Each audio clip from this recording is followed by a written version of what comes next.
بسم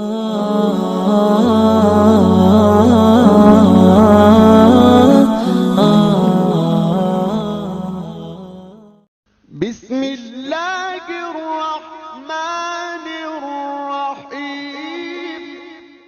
ولا تقتلوا أولادكم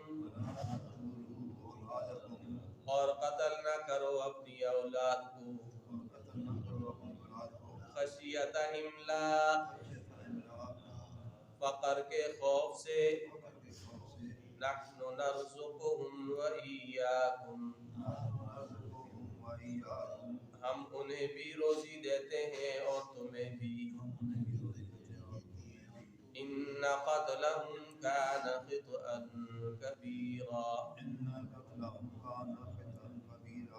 بے شک ان کو قتل کرنا بڑی خطا ہے ولا تقربوا الزنا اور زنا کے قریب نہ جاؤ انہ کان فاحشہ بے شک یہ بے حیائی کی بات ہے وساء سبیلا اور برا راستہ ہے ولا تقتلوا النفس التي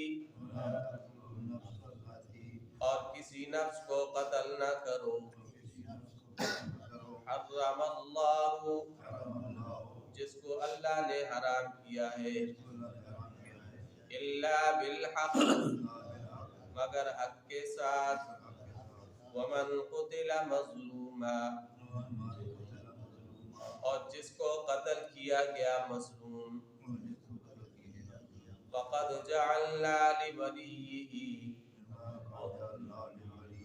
تو ہم نے بنایا ہے اس کے سرپرست کے لیے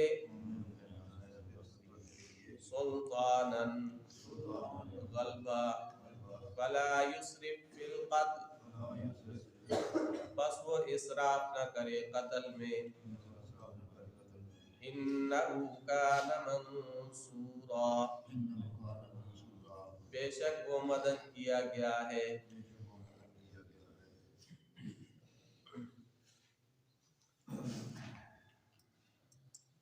6 اصول اللہ تعالیٰ نے بیان کر دیے ہیں کہ یہ اصول اگر اپنائے جائیں تو پھر مسلمانوں کا جو اجتماعی نظام ہے وہ بہتر طریقے سے چل سکتا ہے. آج کی آیات کریمہ کے اندر کچھ منہیات کا ذکر ہے اور یہ 7واں اصول ہے وَلَا تَقْتُلُوا أَوْلَادَكُمْ خَشْيَةَ إِمْلَاقٍ.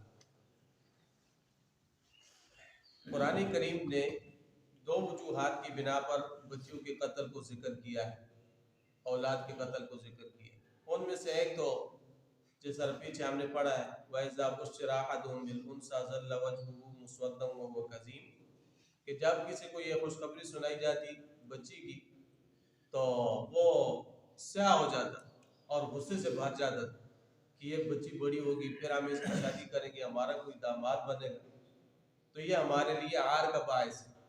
لہٰذا دائی کے ذریعے اس کو پیدا ہوتی قتل کرا دیتے تھے یا پھر دائی قتل نہ کرتی تو کچھ عرصے کے بعد جب وہ بڑی ہو جاتی تو خود یہ گڑھا کھودا اور اس کے اندر اس کو گرا دیا قتل کر دیا یا اونچی جگہ پہ چڑھا کے اوپر سے دھکا دیا اور نیچے آ کے وہ بچی وہ مار دی قتل ہو. تو اس طرح وہ لوگ کیا کرتے تھے بچیوں کو قتل کرتے تھے. آپ علیہ الصلوۃ والسلام نے ارشاد فرمایا الواحدۃ والموعودۃ فی النار کہ قتل کروانے والی ماں اور قتل کرنے والی دائی یہ دونوں کو دونوں یہ کیا ہے جہنمی.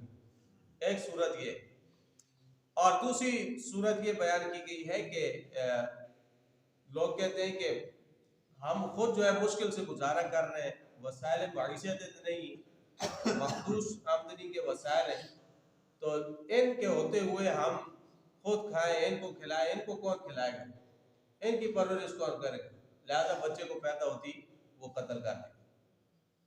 تو اللہ تعالیٰ نے اس بات سے منع فرمایا لا تقتلوا اولادکم خشیۃ املاق اپنی اولادوں کو فقر کے خوف سے قتل نہ کرو فقر کے خوف سے قتل نہ کرو نحن نرزقهم وإياكم ہم انہیں بھی روزی دیتے اور تمہیں بھی روزی دیتے۔ روزی کا ذمہ وہ اللہ کا ہے، وما من دابۃ فی الارض الا علی اللہ رزقها، روزی اللہ کے ذمہ۔ جب روزی دینے والی ذات اللہ کی ہے تو تم بچوں کو پھر کیوں قتل کرتے ہو، اپنی اولادوں کو کیوں قتل کرتے ہو؟ لہذا اپنی اولادوں کو فقر کے خوف سے قتل مت کرو۔ ہم صرف تم ہی روزی نہیں دیتے بلکہ تمہارے علاوہ اور جو جاندار ہیں، کیڑے مکوڑے، پرندے اور جو مخلوقات ہیں، ہم تو ان کو بھی روزی دیتے۔ اور پھر کئی جانور ایسے بھی ہیں جس طرح پیچھے گزر چکا نا، وَكَأَيٍّ مِّن دَابَّةٍ لَا تَحْمِلُ رِزْقَهَا اللَّهُ يَرْزُقُهَا وَإِيَّاكُمْ، کتنی جانور ہیں جو اپنی پیٹھوں پر وہ خوراک کو نہیں لاد کے لاتے، لیکن ہم ان کو بھی رزق دیتے ہیں اور تمہیں بھی روزی دیتے ہیں۔ تو روزی کا ذمہ وہ اللہ کا ہے۔ حضرت عبداللہ بن مسعود رضی اللہ تعالیٰ عنہ کی ایک روایت آتی، انہوں نے نبی علیہ السلام سے پوچھا، اے اللہ کے رسول، ایُّ ذنب اعظم، سب سے بڑا گناہ کیا ہے؟ تو آپ علیہ السلام نے ارشاد فرمایا، ان تجعل للہ ندا وهو خلقک، سب سے بڑا گناہ یہ ہے کہ تو اللہ کی ذات کے ساتھ کسی کو شریک ٹھہرائے، حالانکہ تجھے پیدا کس نے کیا ہے؟ اللہ نے، وهو خلقک۔ پھر حضرت عبداللہ بن مسعود نے پوچھا، اس کے بعد کون سا بڑا گناہ ہے؟ تو آپ علیہ السلام نے ارشاد فرمایا، ان تقتل ولدک خشیۃ من یطعمہ، کہ اپنی اولاد کو اس خوف سے قتل کر دینا کہ اس کو کون کھلائے گا، یہ بڑا گناہ ہے۔ یعنی قتل کے بعد بڑا گناہ کیا ہے؟ شرک کے بعد سب سے بڑا گناہ کیا ہے؟ اولاد کا قتل۔ اور پھر آپ نے پوچھا کہ اس کے بعد بڑا گناہ کون سا؟ تو آپ علیہ السلام نے فرمایا، ان تزنی حلیلۃ جارک، کہ تو اپنے پڑوسی کی بیوی کے ساتھ بدکاری کرے۔ پڑوسی کے حقوق اللہ نے بیان فرمائے، تو ان حقوق کی عدم ادائیگی کی بنا پر تو کیا کرے؟ اس کے ساتھ زنا کرے، بدکاری کرے، تو یہ بھی کیا ہے؟ بڑا گناہ۔ تو بچیوں کے اور اولاد کے قتل کی دو صورتیں بیان کی گئی ہیں، ایک اس وجہ سے کہ بچی بڑی ہوگی پھر اس کی ہم شادی کریں گے تو کوئی ہمارا داماد بنے گا، اس کو وہ باعث شرم سمجھتے تھے، اور دوسرا فقر کے خوف سے قتل کرتے۔ اس وقت نسل کشی کی یہ صورت ہوتی تھی، اور آج کے زمانے میں نسل کشی کے بہت سارے ذرائع وجود میں آ چکے، مانع حمل کی ادویات، اسقاط حمل کی ادویات، یا عورت کا آپریشن کرا دیا جاتا ہے کہ اس کے بعد اس کا کوئی بچہ ہی پیدا نہ ہو۔ تو یہ ساری کی ساری چیزیں یہ شریعت کے خلاف، یہ شریعت کے خلاف ہے۔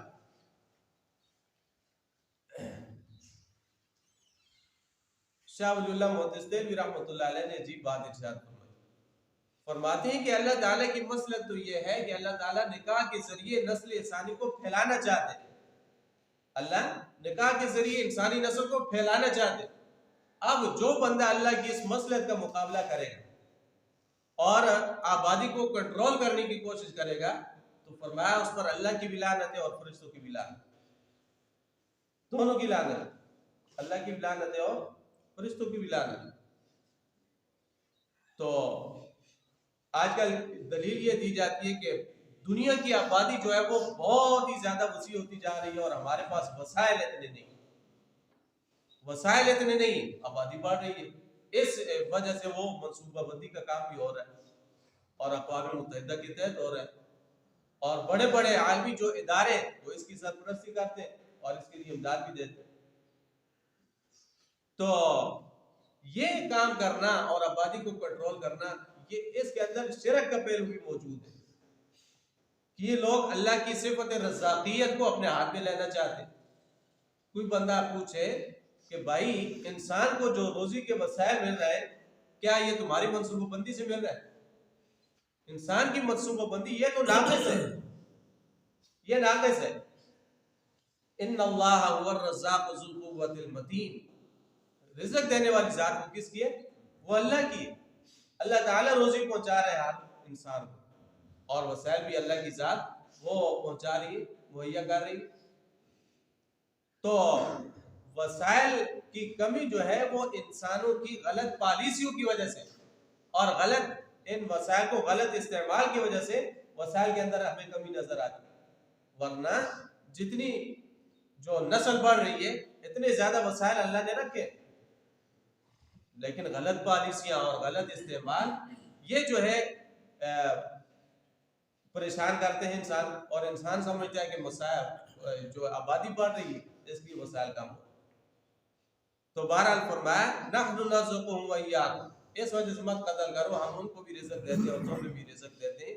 ان قتلهم كان خطئا كبيرا، ان کو قتل کرنا، اولادوں کو قتل کرنا یہ کیا ہے؟ خطئا کبیرہ، یہ بڑی خطا ہے. ولا تقربوا الزنا، ساتواں اصول، زنا کے قریب نہ جاؤ. انه كان فاحشہ، بے شک یہ ہے بے حیائی کی بات ہے. وساء سبیلا، اور برا راستہ. برا راستہ اس وجہ سے کہ اگر آج آپ کسی عورت پر، کسی دوسری کی بیوی پر غلط نگاہ ڈالیں گے، کل کو وہ آپ کی بیوی پر غلط نگاہ ڈالے گا تو اس طرح ایک بری رسم چل پڑے گی، برے حالات وہ پیدا ہو جائیں گے. اس لیے فرمایا لا تقربوا الزنا، اور یہ کیا ہے؟ وساء سبیلا، برا راستہ. حضور علیہ السلام کے پاس ایک شخص آیا اور آگے کہا اللہ کے رسول مجھے زنا کی اجازت دے، مجھے زنا کی اجازت دے. تو اب صحابہ کرام بیٹھے تھے، صحابہ کرام نے سختی کے ساتھ اس کو خاموش کرا دیا.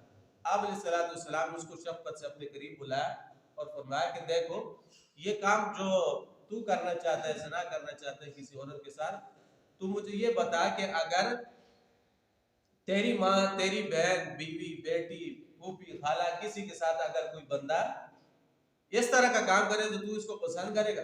اس نے کہا اللہ کے رسول میں ہرگز اس کو پسند نہیں کرتا. آپ علیہ السلام نے فرمایا پھر دوسرے لوگ بھی اس کو پسند نہیں کرتے. تو اس کے بعد اس نے توبہ کی. تو آپ علیہ السلام نے دعا فرمائی کہ اللہ اس کے گناہ کو معاف فرما اور اس کے اعضاء مستورہ کی حفاظت فرما. کہتے ہیں کہ اس کے بعد آپ علیہ السلام کی دعا کی برکت تھی، اس کے بعد اپنی آنکھوں کو اوپر اٹھا کے بھی کبھی نہیں دیکھا.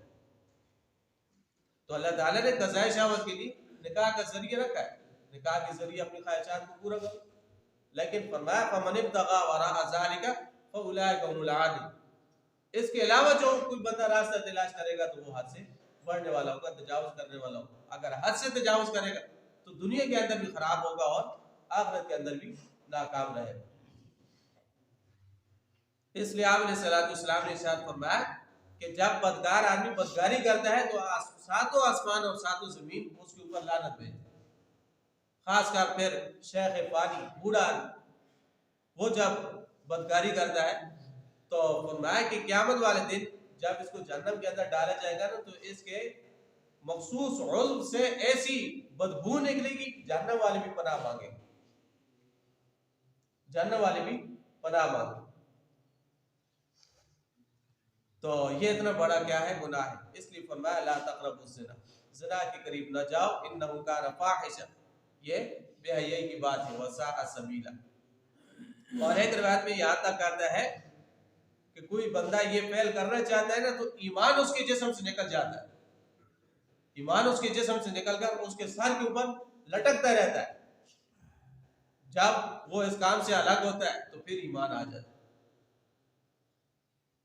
تو فرمایا لا تقربوا الزنا، زنا کے قریب نہ جاؤ. انه كان فاحشا، یہ بے حیائی کی بات ہے. وساء سبیلا، اور برا راستہ.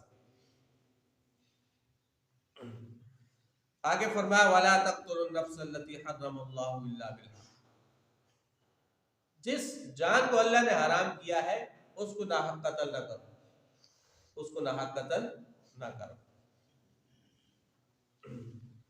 ولا تقتلوا النفس التي حرم الله الا بالحق. آپ علیہ السلام نے ارشاد فرمایا کہ کسی مومن کا قتل جائز نہیں سوائے تین وجوہات کی بنا پر. یا تو وہ مرتد ہو جائے، یا وہ شادی شدہ ہو اور زنا کرے، اور یا پھر قصاص کے اندر اس کو قتل کیا. تو یہ تین وجہ ہیں جن پر کسی کو قتل کرنا جائز ہے. ان کے علاوہ آپ نے فرمایا کہ کسی کو قتل کرنا یہ جائز نہیں. تو شریعت نے جو ہے شادی شدہ آدمی اگر زنا کرے تو اس کی حد کیا رکھی؟ سنسار، اس کو سنسار کیا جائے. اور جو مرتد ہو جائے من بدل دینا فاقتلوہ، اس کو قتل کر دو. اور اسی طرح قصاص کے اندر بھی ان النفس بالنفس، نفس کے بدلے میں نفس، جان کے بدلے جان. تو اس کے علاوہ بعض اور صورتیں بھی ہیں جو جائز ہیں. جس طرح ڈاکو ہے وہ ڈاکہ مارتا ہے تو اس کے اندر وہ قتل ہو جائے تو یہ قتل حق. اسی طرح کوئی بندہ بغاوت کرتا ہے، سرکشی کرتا ہے تو باغی کو قتل کرنا یہ بھی کیا ہے؟ جائز. اور اسی طرح اگر جنگ کے میدان کے اندر کافر قتل ہو جائے تو یہ قتل بھی کیا ہے؟ جائز ہے۔ اور بعض حضرات فرماتے ہیں کہ جو مسلمان جان بوجھ کر نماز کو چھوڑ دے تو بعض ائمہ تو کہتے ہیں کہ اس کو بھی تعزیراً قتل کر دیا جائے، لیکن امام ابو حنیفہ رحمۃ اللہ علیہ قید کے قائل ہیں، قتل کے قائل نہیں۔ تو بعض حضرات اس طرح بھی کہتے ہیں۔ اور اسی طرح جو ساحر ہے، جادو کے ذریعے دوسروں کو نقصان پہنچاتا ہے، تو آپ علیہ السلام نے ارشاد فرمایا حد السحر، جادو کرنے کی سزا اس کا قتل ہے، اس کو قتل کر دیا۔ تو یہ صورتیں ہیں جن کے اندر کسی کا قتل جائز ہے۔ تو فرمایا وَلَا تَقْتُلُوا النَّفْسَ الَّتِي حَرَّمَ اللَّهُ إِلَّا بِالْحَقِّ، کسی نفس کو قتل نہ کرو جس کو اللہ نے حرام کیا ہے مگر حق کے ساتھ۔ ہاں اگر اس نے زنا کیا ہے تو شادی شدہ ہے، قتل کر دیا جائے، یا اس نے کوئی قتل کیا ہے تو قصاص کے اندر اس کو مار دیا جائے، یا پھر وہ اسلام سے پھر گیا، مرتد ہو گیا تب اس کو قتل کر دیا جائے۔ اس کے علاوہ کسی صورت کے اندر اس کو قتل کرنا جائز نہیں۔ لا تقتلوا النفس التي حرم الله الا بالحق، حدیث شریف کے اندر آتا ہے کہ شیطان صبح کو جب اٹھتا ہے نا شیطان، تو وہ سارے شیطانوں کو اپنے پاس بلاتا ہے اور کہتا ہے کہ پھیل جاؤ دنیا کے اندر، اور جس نے سب سے بڑا کارنامہ سر انجام دیا اس کو میں اپنے قریب رکھوں گا اور اس کے سر پہ میں تاج رکھوں۔ اس کے بعد شیطان نکل جاتا ہے، چھوٹے شیطان سارے نکل جاتے ہیں۔ پھر شام کو جب آتے ہیں تو محفل لگتی ہے، شیطان پوچھتے ہیں ہاں بھائی بتاؤ اپنی کارگزاری آج تم نے کیا کیا؟ تو ایک کھڑا ہوتا ہے، وہ کہتا ہے کہ میں گیا تھا اور فلاں بندہ ہے، اس کے دل میں میں وسوسے ڈالتا رہا یہاں تک کہ اس نے کیا کیا، وہ والدین کا نافرمان ہو گیا،